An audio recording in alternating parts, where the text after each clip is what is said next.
Merci d'avoir choisi TV5 Monde. Bienvenue si vous nous rejoignez dans 64 minutes. C'est l'heure du rappel des titres. Avec d'abord un objectif, assouplir la politique de l'immigration des États-Unis. C'est le souhait de Barack Obama. Le président américain détaillera ce soir à la télévision son projet de réforme, un texte qui pourrait légaliser jusqu'à 5 millions de clandestins.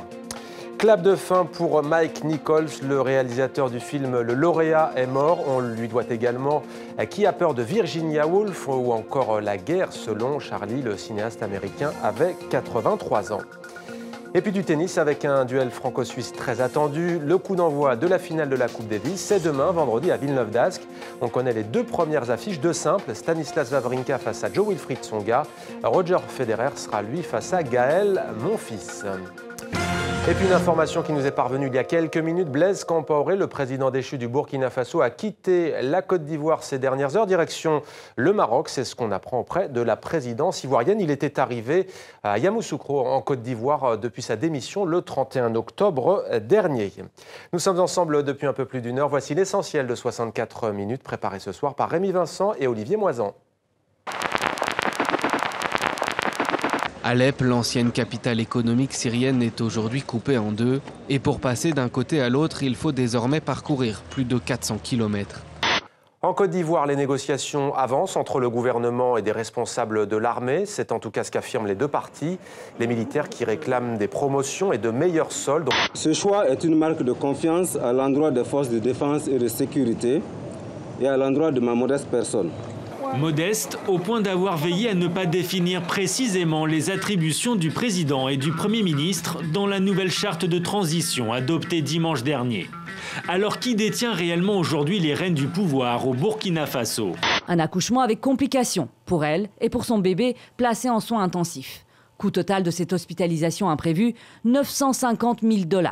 La compagnie Blue Cross s'en lave les mains, tout simplement. Ils m'ont renvoyé toutes les factures qu'ils ont reçues de Hawaï. L'enfant n'est pas un adulte en miniature. L'enfant a des besoins spécifiques qu'il faut assurer.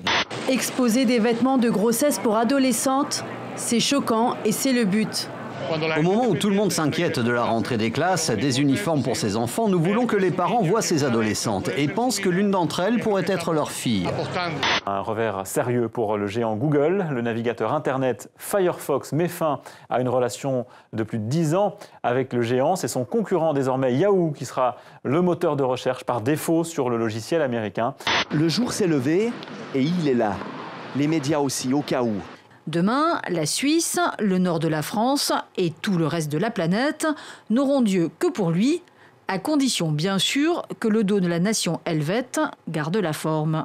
Le festival du film français de Hong Kong, c'est parti depuis hier et donc on a vu notamment Qu'est-ce qu'on a fait au bon Dieu. Ils ont présenté leur film, ils ont reçu un très bel accueil de la part des professionnels du cinéma, mais aussi de la part du public. Il y a des choses rigolotes sur la culture chinoise lorsqu'ils disent que les Chinois n'ont pas d'humour, et ça c'est déjà très drôle. J'en vois deux qui sourient pas là.